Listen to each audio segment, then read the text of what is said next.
예, 창세기 38장입니다. 38장을 읽지는 않고 전체 내용을 잠깐 말씀드리고 시작하겠습니다.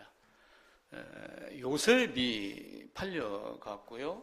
그리고 39장서부터 이제 요셉에 대한 이야기가 나오는데 중간에 느닷없이 유다가 끼어 있습니다. 그런데 그 유다가 끼어 있는 그 장면이 세상의 사람들의 생각으로는 이해할 수 없는 며느리와 시아버지와의 관계가 이렇게 등장을 합니다.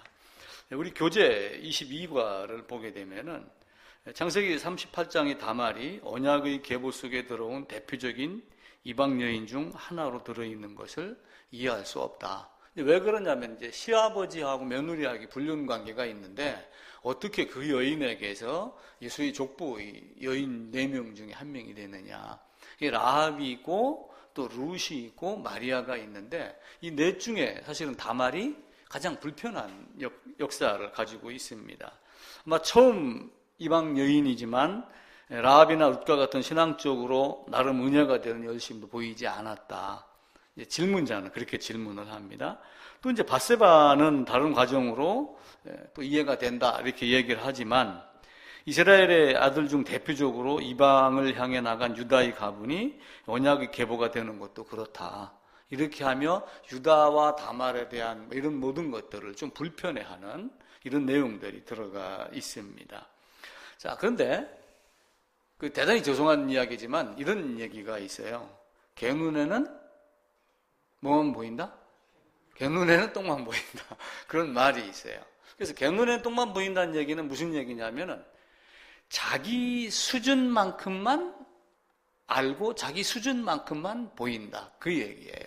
그리고 내가 아는 것만 들리고 내가 아는 것만 보이고 하는 게 개 눈에는 똥만 보인다라고 하는 그런 격언으로 됩니다. 그러니까 세상의 모든 것을 이해하는 데는 누구의 수준이냐면은 우리는 성경을 배우고 성경의 가르침을 받아서 깨달아가는 수준인데 자기의 수준으로 성경을 판단을 하니까 도대체 다말은 안 된다라고 이렇게 이야기를 하는 겁니다. 세상에 이제 어떤 말이 있냐면은 패러다임이라는 말이 있어요. 패러다임. 들어보셨죠?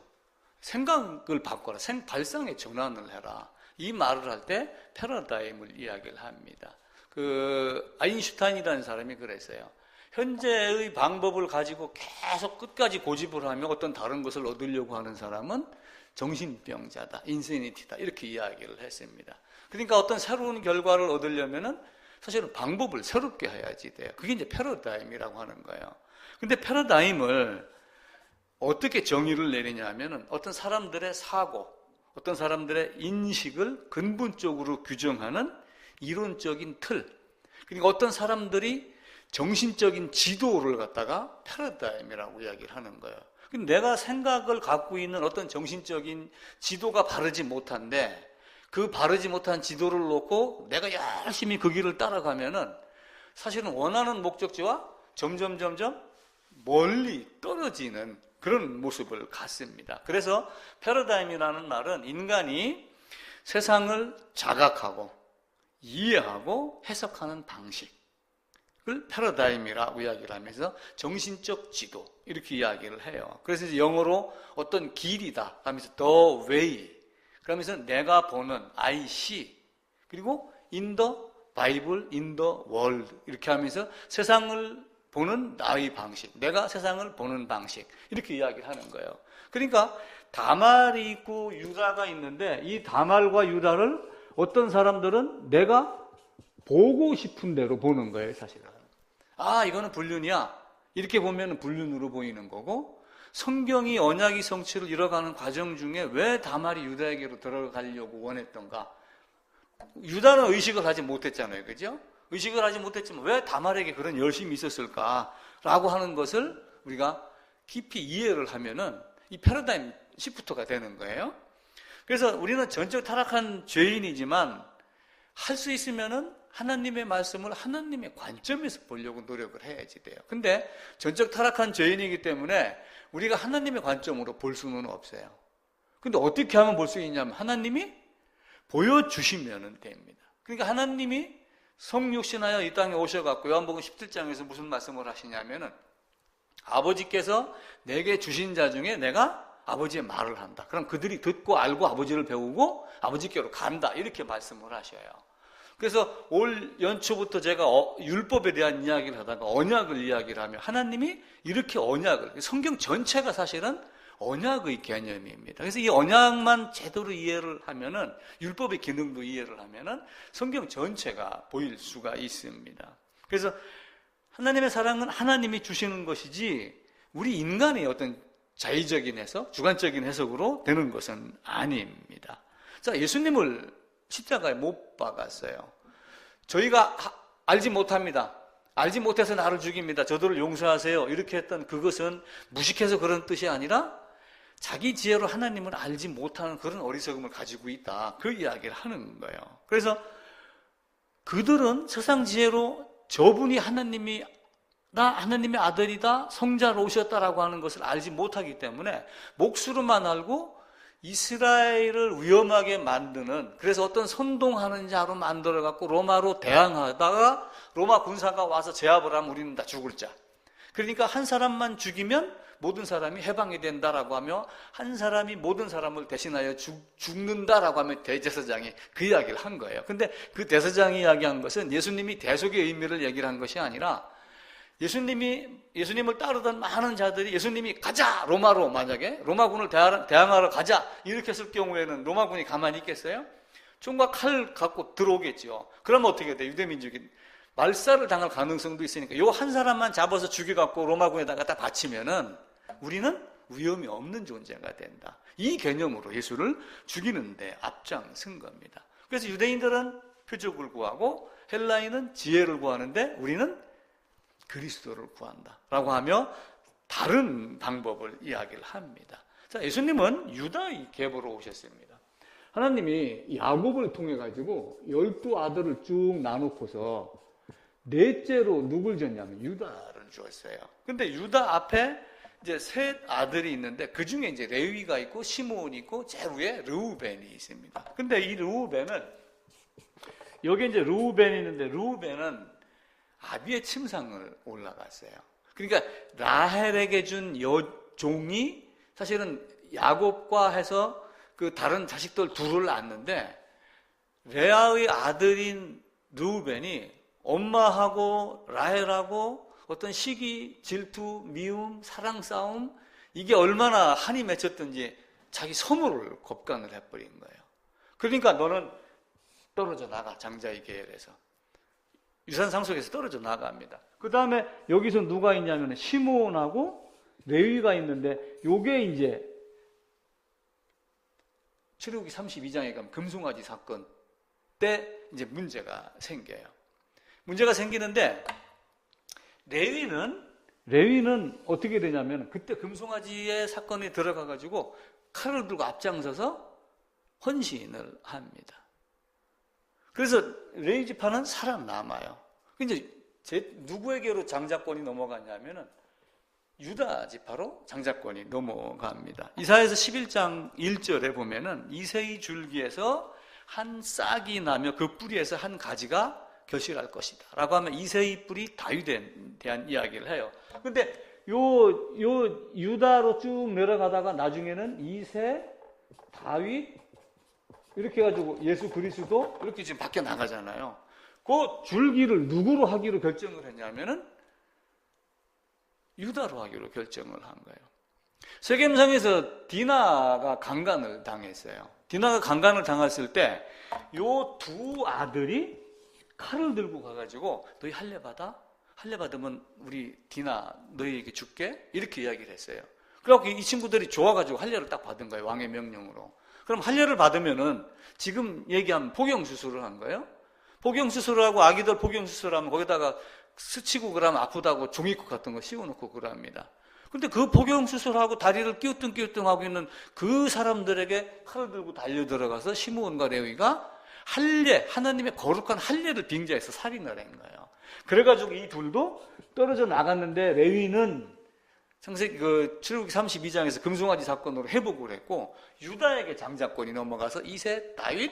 근데 요 위에 누가 있냐면은 보아스도 있고 이렇게 쭉 있죠. 이때 등장하는 이제 여인이 보아스에게서는 룻이 있죠. 그리고 그 위에 누가 있냐면 라합이라는 여인이 또 있습니다. 그래서 유다는 다말에게서 나고, 마태복음 1장 한번 가봅시다. 마태복음 1장입니다. 1장 3절입니다. 유다는 다말에게서 베레스 세라, 베레스는 헤스론, 헤스론을 낳고, 이렇게 하고 이제 5절에 가면은 살몬은 라합에게서 보아스를 낳고, 보아스는 룻에게서 오벳, 오벳 이세, 그리고 이세는 다윗왕을 낳느니라. 이렇게 얘기를 합니다. 근데 여리고성을 정탐을 하러 보낼 때 몇 사람을 보냈냐면 딱 2사람을 보냈어요. 이제 이렇게 이야기들을 많이 합니다. 광야에서, 민수기에서 광야 정탐하러 가라 라고 했을 때 12명을 보냈잖아요. 너무 인구가 많으니까 생각이 다양하더라. 그래서 둘만 보냈다, 이제 이렇게 얘기를 하는 사람도 있는데, 그 둘의 이름이 성경에 나오질 않아요. 근데 거기서 만난 사람이 둘이 가서 만난 사람이 누구냐면은 라합인데, 나중에 라합이 결혼을 했기 때문에 살몬이 둘 중에 하나다, 이렇게 보는 거예요. 살몬에게서 라합이 낳고, 이렇게 하면 이제 다윗까지 이어집니다. 근데 여리고성에 가면은 누가 있냐면은, 자, 왜 그럼 다말은 라합하고 룻보다도 신앙적인 열심이 없느냐? 열심이 있어요, 없어요? 다말은 신앙적인 열심이 없는 것 같이 보여요. 자, 여러 여인들이 나오잖아요. 여리고성이 이렇게 있는데, 이 여리고성의 여호수아서에 가가지고 여리고성에 들어가서 성이 무너지기까지 여인의 이름 딱 한 사람이 등장을 하는데 라합이에요. 여리고성 안에 몇 명이 살았는지는 인구는 잘 모릅니다. 인구는 잘 모르지만은 그 중에 성경에 기록된 이름이 라합 하나예요. 자, 라합을 기생이라고 이렇게 이야기를 해요. 그럼 기생이 어떤 의미예요? 이때 라합은 기생이다. 우리는 기생 그러면 술집에서 술 따라주고 춤추고 이런 게 하고 그러잖아요. 근데 이 원래의 단어를 보면은 창녀, 간음, 매춘, 음란, 이런 단어가 기생이라는 뜻입니다. 그런데 이 라합이 어떤 행동을 했는지는 몰라요. 근데 만약에 좋은 의미로 해석을 하면은, 여리고 성이 이렇게 있으면은 큰 성이잖아요. 예를 들면 수원성이 있다, 뭐 화성이 있다, 뭐 이렇게 하게 되면은 그 성을 통해서 사람들이 들락날락거렸습니다. 사통팔달이라고 하는 그 말대로 거기가 길목이 되는 거예요. 근데 여기에서 라합이 기생이다라고 했는데 사실은 주막의 개념으로 보는 거예요. 주막. 그럼 주막이 지금 뭘 하는 거예요? 옛날에 암행어사 시험 보러 갈 때, 과거 시험 보러 갈 때 다 어디서 머물렀어요? 주막에서, 문경세제 밑에 주막에서. 그래갖고 저녁이 되면은 못 올라가게 했어요. 산적들이 있으니까 주막에서 머물고 가고 그래. 그럼 요 주막에서 여기서 온 사람, 여기서 온 사람, 여기서 온 사람이 모이면은 사방에 있는 정보를 다 알아요. 그렇게 알 수가 있겠죠. 그럼 기생 라합도 여기서 오고 여기서 오고 여기서 오고, 그러니까 요단강이 이렇게, 여기가 여리고거든요. 그럼 이쪽에서 온 사람도 있고 이쪽에서 온 사람도 있고 이렇게 오는 사람도 있겠죠. 그럼 정보를 다 알아요, 몰라요? 다 알아요. 근데 여호수아서 1장에 보게 되면은 라합이 이야기를 해요. 너희가 출애굽할 때 우리가 너희 하나님이 하신 역사를 보고 정신이 졸도하기까지 두려워했다. 그런데 정신이 졸도하기까지, 혼절하기까지 두려워했는데 하나님을 믿었다 하는 사람 이름은 라합 한 사람밖에 없어요. 그러니까 라합의 신앙은 철저했죠. 그 다음에 룻이 있습니다. 그럼 룻은 어때요? 하나님의, 어머니 하나님이 나의 하나님이고 어머니의 신이 나의 신이고, 이렇게 하면 내가 어머니를 떠나지 않겠습니다. 그러니까 라합도 룻도 열심히 있고 뭔가 신학적인 열심이, 다말은 왜 없을까라고 하는 거예요. 근데 이 교재에서 질문했던 사람들이 뜻과 다르게 저는 다말의 열심이 어쩌면 더 대단했다. 신앙의 열심이, 저는 그렇게 보는 거예요. 왜 그렇게 보냐 하면은 이스라엘에 어떤 제도가 있냐면은 계대 결혼이라는 것이 있어요. 계대 결혼.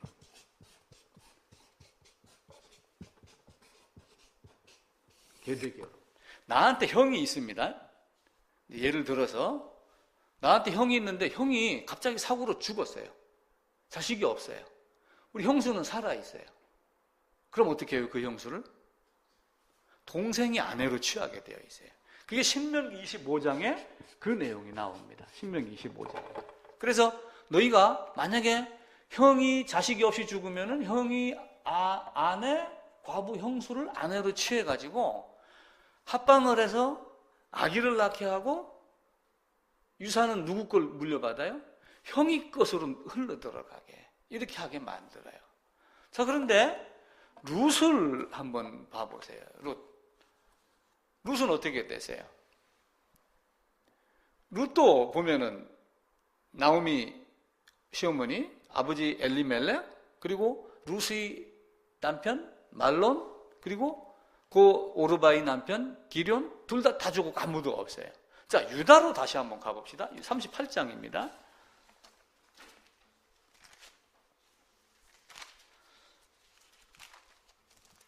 유다에게 장자 엘이 있습니다. 자, 이 엘이 다말하고 결혼을 했어요. 그런데 엘이 죽었습니다. 그리고 엘에게 누가 있었냐면은 형제 오난이 있고 셀라가 있습니다. 그러면은 이 형수를 누구에게 들어가게 해야 돼요? 오난에게 들어가게 해야 돼요. 근데 오난이 땅에다가 설정했다. 이렇게 사정을 할 때 땅에다 사정을 했다. 그러니까 자궁에다가 설정을 하지 아니하고 씨앗을 밖에다 뿌려버렸다. 그러니까 하나님의 명령을 거부한 거예요. 그러면은 창세기 38장인데 신명기 25장하고 앞뒤가 틀린데 왜 그렇게 했느냐? 그 모세가 나중에 기록을 한 것이고 전체적으로 이미 이스라엘에게는 이런 법이 다 갖고 있는 거고 당시에 히타이트라고 하는 나라가 거기를 다스리고 했었을 때 그 고대 근동에 히타이트 법에도 이런 법들이 있습니다. 그래서 당시에 법을 가지고 이렇게 했을 때는 이렇게 해라라고 하나님이 그들에게 명령을 한 거예요. 그래서 오난이라고 하는 말 때문에 땅에다 설정했다라고 하여 오나니즘이라고 하여 자유행위를 오나니즘이라고 이렇게 이야기를 해요. 그러니까 이제 오난이 하나님이 보시기에 악했다 해서 죽여버립니다. 왜냐하면은 이렇게 해가지고 엘, 다말 해가지고 이렇게 씨앗이 내려가고 오난대로 내려가고 셀라는 셀라대로 내려가야 되는데 문제가 생기는 거예요. 오난이 거부를 했으니까. 자, 만약에 이런 경우가 있어요.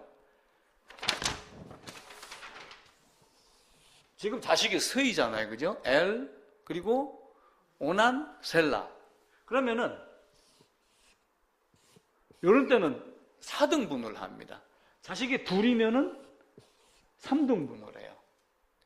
형하고 동생이 있으면은 재산을 66%를 누구를 줘요? 장자는 두 몫을 줘요. 그러니까 요 66%는 장자에게 가고 요거는 차자가 갖는 거예요. 둘째가 갖는 거예요. 엘이 있고 오난이 있고 셀라가 있는데 이렇게 되는 게 아니라 요 두 개가 누구 거예요? 엘 거란 말이에요. 만약에 오난이 씨를 줬으면 아버지에게서 받는 재산의 2분의 1이 형한테 가는 거야. 그러니까 씨를 끊어버리는 거야, 오난이. 자기 욕심에 쉽게 얘기를 하면은. 그러면 아무도 씨가 없으면은 나머지 이게 어떻게 돼요? 3분의 2가 자기께 되는 거야. 오난께. 하나님 보시기에 악해서 죽여버리는 거예요. 근데 셀라가 어림으로 다말을 줄 수가 없어요. 장성화까지 뭐 아마 꼬맹이 뭐 한두 살 됐든지 뭐 이렇게 됐겠죠. 그래가지고 다말을 어디로 보내냐면 자기 친정집으로 보냅니다. 이렇게 하는 것을 계대 결혼이라고 그래요. 이게 그러니까 그 계속해서 대를 이어가지고 결혼시키는 계대 결혼. 그래갖고 형이 죽으면 그래갖고 형수를 취한다. 취수. 그래갖고 형사 취수. 계대 결혼이라고 하는 제도가 오래전부터 있는데 엘이 죽었는데 오난이 거부하고 셀라도 안 주고 친정으로 보내고 하니까 다말이 어떻게 돼요?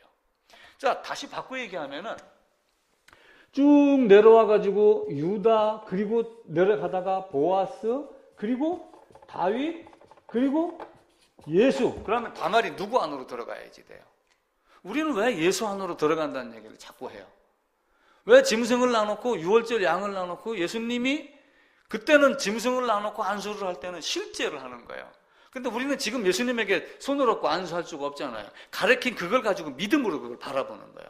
아, 나를 그분이 이렇게 집어넣고 가셨구나 라고 하는 것을 보고 배우는 거예요.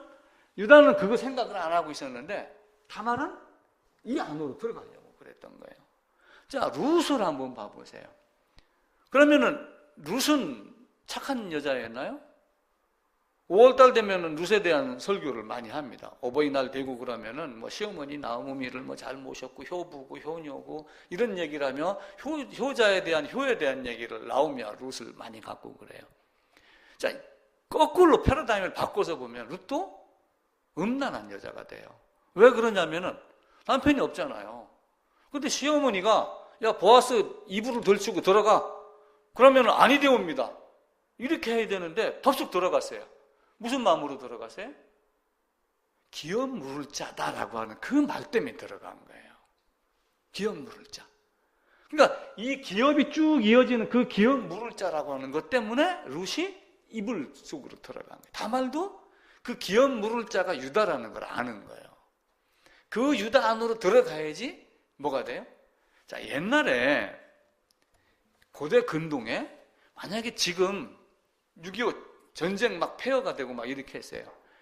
자식이 하나 더 있으면은 쌀값이 더 나가는 게 아니라 농사짓는 일꾼이 태어나는 거예요. 그래서 우리 세대는 안 그러지만 옛날에는 자식이 7명, 8명 막 이렇게 있었어요. 낳는 대로 낳았어요. 왜 그렇게 낳냐면은 일꾼을 만들기 위해서 그렇게 낳은 거예요. 고대 근동의 그 험악한 벌판에 오다 가다 엄한 놈들 만나는데 남편 없고 자식 없고 하는 홀로 된 여인이 살아갈 방법이 있어요? 없습니다. 힘듭니다. 그래서 남편과 자식은 아주 귀하면서 보물 중에 보물이며 그걸 취하지 않으면 안 되는 거예요. 또한 그런 다말의 어려움도 있지만 라합이 하나님에게, 룻이 하나님에게, 그러면서 보아스 안으로 들어가가지고 보아스, 이세, 다윗 이렇게 나게 하는 그 복음 안으로 들어가려고 하는 그 열정을 보여야지 됩니다. 그래서 계대결혼 그리고 형사취수라고 이렇게 얘기를 하는데 이것을 또 한편으로는 기업 물을 자다 이렇게 이야기를 해요. 기업 물을 자. 그래서 기업 물을 자를 고엘이라고 하는 단어를 써요. 히브리어로 고엘, 가알 변형이 돼가지고 고엘, 가알 이렇게 하는데 자, 룻이 시어머니가 너 어디 가서 오늘 이삭 주웠어? 이렇게 얘기하니까 뭐라고 그래요? 어느 밭에 가서 주웠습니다. 거기 보아스 밭이야. 보아스가 네 기업 물을 자야. 왜? 시아버지도 죽었지. 남편도 죽었지. 아무것도 없잖아. 자식도 없잖아 지금. 그죠? 그러니까 기업 물을 자가 누구예요? 가장 가까운 근족이 가가지고 그걸 대신 해주는 거예요. 형사 취수하는 그거와 같은 의미로. 그렇게 되니까 룻이 거기를 톱석 들어가는 겁니다. 그러니까 기업 물을 자는 또 한편으로 어떤 의미가 있냐면은 민수기 35장하고 또 연결이 돼요. 자, 내가 망치를 들고 이렇게 도끼를 들고 막 이렇게 나무를 패는데 갑자기 이게 똑 부러지면서 도끼 날이 쫙 날아가가지고 이 사람 머리에 딱 맞아서 죽었어요. 그러니까 이 사람 동생이 매형이고 뭐고 필요 없어. 죽여버릴 거야. 하고 쫓아올 수가 있어요. 그러니까 내가 고의적 살인이 아닌 부지 중에 아무것도 모르고 어떤 일을 처리했을 때 나를 죽이려고 달려오는 자에게 피할 수 있는 방법이 민수기 35장에 나온 도피성이에요.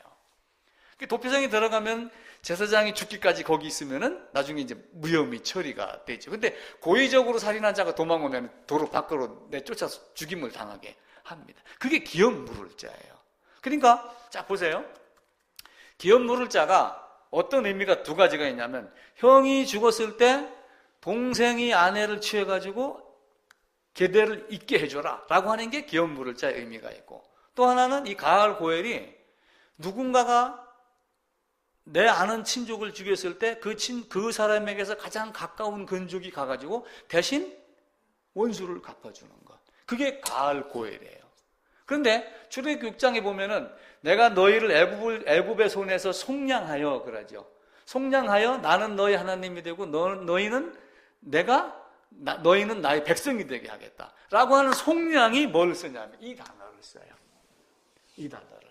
그러니까 예수님이 이 땅에 오셔서 우리 구속자가 됐다 하는 구속자가 이 뜻이에요. 그러니까 예수님이 우리 땅에 오셔서 구속자가 됐는데 바꿔 얘기하면은 이 기업 물을 자하고 연관을 시켜서 얘기를 하면은 내가 여기 있는데 나라고 하는 인간이 여기 있는데 누가 나를 죽였어요? 나를 진짜 죽인 자는 누구예요? 에덴에서 사탄이 나를 죽인 거예요. 물론 따먹은 건 나지만 원인을 누가 제공을 한 거예요? 나도 죄가 있지만 이걸 꼬드긴 죄는 더 큰 겁니다. 그러니까 기업 물을 짜니까 어떻게 해야 돼요? 가장 가까운 친족인 나를 내가 영원전부터 택하여 아들 삼아놓은 내 아들을 죽인 놈이 누구야? 오셔가지고 이를 죽이는 거예요. 그게 기업 물을 자의 개념이에요. 그래서 유다 다말이 단순하게 간음의 개념을 넘어가는 거예요. 룻이 기업 물을 짜라고 하는 것, 이것도 단순한 이런 것들이 넘어가는 겁니다. 그러니까 이 룻, 다말, 여기에서는 엄청난 의미가 있습니다. 자, 민수기 35장 한번 찾아서 읽어보겠습니다. 12절입니다. 257쪽입니다. 이는 너희가 복수할 자에게서 도피하는 성을 삼아 살인자가 회중 앞에서 판결을 받기까지 죽지 않게 하게. 요 복수할 자가 요게 가알 고엘로 바뀌는 거예요. 그러니까 요 고엘을 이행하려고 하는 사람, 가까운 어떤 사람이 죽었는데 그 죽인 자를 찾아가서 죽이는 게 고엘의 형태입니다. 레위기 25장 보겠습니다. 레위기 25장 25절입니다.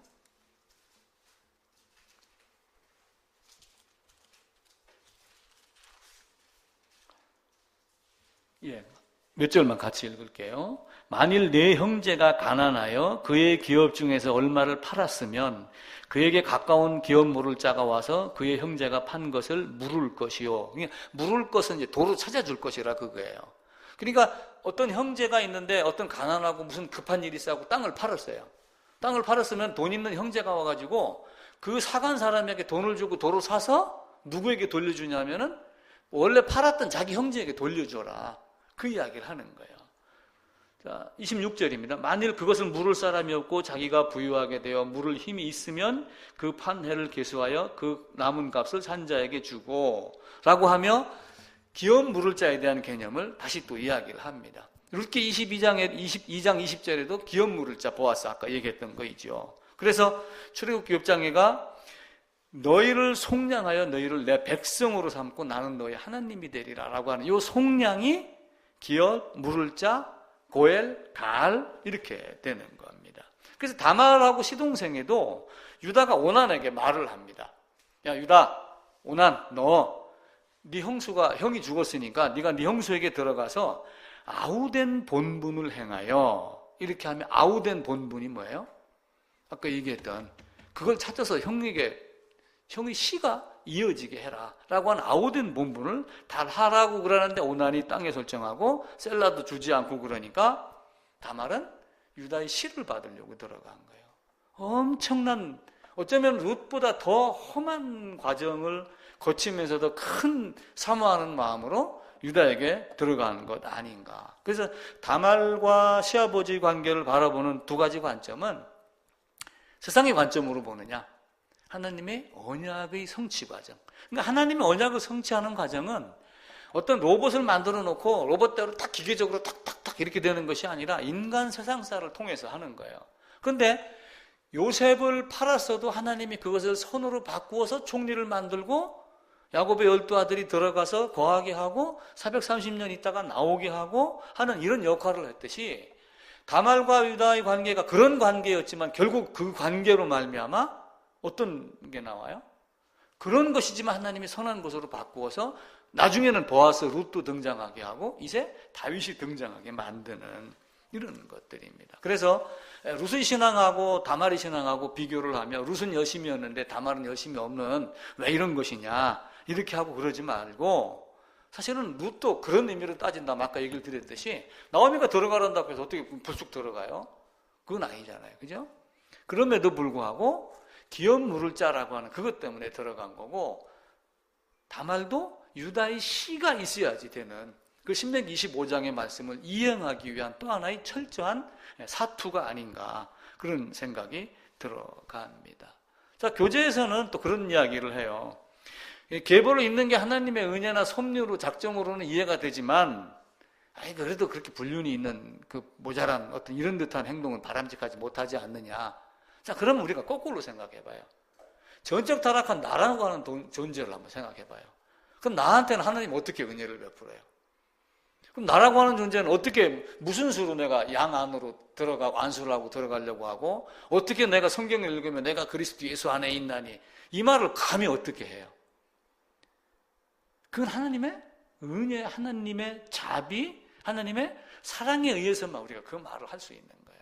그래서 뭐 묻은 개가 뭐 묻은 개 비난한다라고 하듯이 우리가 다말의 불륜의 형태를 비난할 것이 아니라, 그럼 나 같으면 어떻게 했겠는가? 그럼 나는 다말보다 깨끗한 존재였는가? 라고 하는 것 한번 물어볼 필요가 있어요. 예수님 앞에 유대인들이 찾아와가지고 여인을 끌고 왔습니다. 이 여인이 간음했습니다. 돌로 쳐서 죽입시다. 그때 예수님이 뭐라고 했어요? 너희 중에 죄 없는 자가 돌로 치라. 전부 돌멩이 이렇게 들고 있다가 그 말에 아이부터 어른까지 돌멩이를 다 놓고 다 떠나갔어요. 양심의 가책을 받아. 그러니까 자기를 들여다보면은 그게 보이는 거예요. 그러니까 다말하고 막 이런 거 우리가 따질 게 아니라 하나님의 은혜가 어디서 나오는가. 어떻게 하든 모든 것이든 하나님은 어떠한 방법으로든 자기의 섭리를 성취해 가시는 하나님입니다. 그래서 다말의 관계를 어떤 도덕적으로 흉을 보기 이전에 한편으로는 나라고 하는 존재도 유다가 그런 존재라고 그러면은 그 씨를 받기 위해서 노력해야 되지 않겠는가라고 하는 것 한번 생각해 볼 필요가 있습니다. 하나님의 이 효과적인 부르심에 반응하는 믿음이 사실은 은혜의 통로가 되는 것은 사실이에요. 그런데 그 반응하는 그것이 아니라 그걸 주권적으로 역사하시는 분은 누구예요? 여호와 하나님이 역사하는 그 역사를 믿는 것이 나에게는 믿음이라고 하는 거예요. 그래서 우리가 믿음이란 정의를 어떻게 얘기를 했어요? 믿음이란 정의는, 믿음은 구원 얻는 것에 한정해야지 된다, 이렇게 이야기를 한 거예요. 그래서 우리가 믿는다고 하는 것은 다말이 유다에게 들어가서 이렇게 한 것이 하나님의 구원 사역에 다말이 협조했고 협력했기 때문에 이루어진 게 아니에요. 하나님의 은혜의 선물을 주시기 위한 하나의 방편으로 그렇게 움직이도록 만드는 신비가 있는 거예요. 그 신비를 우리는 이해를 하지 못합니다. 단지 우리가 하나님이 주시는 지혜만큼 이렇게 이상 어떻게든 설명할 수 있겠는가라고 하는 것으로 설명을 하는 겁니다. 그래서 구원의 근거는 하나님의 은혜와 자비와 작정이며 택하심이고 언약이라고 하는 틀 안에서 이루어지는 것, 그것만 우리가 보시면 됩니다. 그래서 다말을 통해서 다말이 구속자가 될, 다말의 구속자는 유다, 나의 구속자는 예수님. 예수님이 나의 고엘이 돼서 오신 거예요. 나의 가을이 돼서 오신 겁니다. 나를 속량하러 오셨음을 알고 창세 전에 나를 택하여 사랑하기로 작정하셨는데, 그 가장 가까운 하나님의 아들들인 나를 사탄이 와서 해코지를 했으니 주님이 나중에 어떻게 해요? 이 땅에 오셔가지고 그래, 이렇게 해서 가을 보수자로 오시는 거예요. 그런데 신비하게도 사탄을 죽이지 않고 자기가 죽였어요. 야, 왜 그러셨을까? 그러면서 두 가지 방법을 다 해결하신 거예요, 동시에. 왜냐하면 죄인은 반드시 죄값으로 죽어야지 된다. 그러면 죽으면 어떻게 돼요? 자, 내한테 다이아몬드 반지가 10캐럿짜리가 있었습니다, 어제까지. 근데 오늘 아침에 뭘 하다가 망치로 잘못하고 팍 깨뜨렸어요. 아니, 가루같이 돼버렸어요. 모래가루같이, 밀가루같이 가루가 돼버렸어요. 쓸모 있어요, 없어요? 없으니까 어떻게 끼고 다닙니까? 그거를? 안 끼고 다니죠. 자, 바꾸어 얘기하면은 나를 죽입니다. 어디서요? 내가 율법으로 말미암아 죽었나니, 성경이 계속 그 이야기를 해요. 로마서 6장 이전에 죄에 대하여 죽은 우리가, 이렇게 이야기를 합니다. 로마서 6장 2절 3절입니다. 거기 가서 이제 한번 찾아보세요.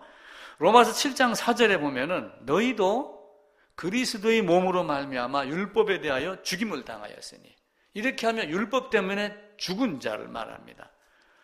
7장 6절에도 우리가 얽매였던 것에 대하여 죽었으므로 율법에서 벗어났으니, 그러니까 범한 자는 죽는다, 반드시 죽으리라 했는데 그 죽음을 죽었으니 그 율법에서 벗어나요, 안 벗어나요? 다이아몬드가 깨졌듯이 사라져버리는 겁니다. 한 사람이 모든 사람을 대신하여 죽었으니 모든 사람이 죽은 것이라. 고린도후서 5장 14절. 그러면서 갈라디아서 2장 19절에도 율법으로 말미암아 내가 율법에 대하여 죽었나니, 이렇게 말씀을 하셔요. 그러니까 죄의 삭은 사망입니다. 율법은 두 가지 기능이 있어요. 죄를 깨닫게 하는 기능이 있고, 반드시 깨닫게 했으면 죄를 해결해 줘야지 돼요. 해결하게 못 해주는 율법은 죄를 깨닫게만 해주는 율법은 의미가 없는 거예요. 그래서 그 율법을 성취하기 위해서 예수님이 죄를 깨닫게 하고 죄로 죽은 거예요. 그 죽음 안에 나를 집어넣기 때문에 내가 율법에 대해서 죽임을 당하였으니 라고 하니까 내 존재가 사라져버리니까, 다이아몬드가 없어지니까 사탄이 나를 끌고 다녀요, 안 끌고 다녀요?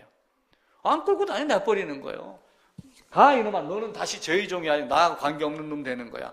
그것을 살려서 하나님이 생명을 부여해갖고 의의 종으로 만든 거란 말이에요. 그게 로마서 7장에 있는 내용하고 같습니다. 로마서 7장에 보면은 한 여자가 있는데 남편이 둘이 있어요. 아니, 이 남자에게 가고 싶어. 나는 지금 이 남자의 아내예요. 그러니까 어떻게 해요? 이 남자가 죽으면 갈 수 있는데 이 남자가 안 죽어. 그래서 내가 죽었어. 그 이야기가 로마서 7장 1, 2, 3, 4장 절에 나오는 얘기예요. 저는 막 그걸 한번 언젠가 오래전에 그 말씀을 깨닫고 나서, 이야, 히브리서 2장하고도 연결이 되고요, 많은 것이 연결이 됩니다. 그러면서 하나님은 죽음으로 죽음의 세력을 잡은 자 마귀를 멸하는 거예요. 자, 아무것도 없어요. 아니, 장기판에 쫄 다, 그죠? 상, 마 다 없어졌습니다. 포 없어졌습니다. 궁 하나 딱 있어갖고 뭘 해요? 손 드는 거예요. 지는 장기예요. 상, 마, 졸도 졸 나름대로 필요가 있는데 다 집혀먹었어. 그럼 궁이 어떻게 해요? 좋습니다. 이렇게 되는 거죠. 이게 죽으니 사탄도 뭘로 되는 거예요? 멸하는 존재로 되는 거예요. 장기판 설명 진짜 멋있네. 진짜 그렇게 되는 거예요. 그걸 하나님이 살려내신 거예요. 우리 다말이 그걸 바라보고 가는 거예요. 나를 구속할 자. 예수님은 자신이 죽는 것으로 하여 나를 죽이고, 자기가 연합한 자인 나를 죽이고 사탄을 죽이고 하는 이 두 가지를 동시에 다 하신 분이에요.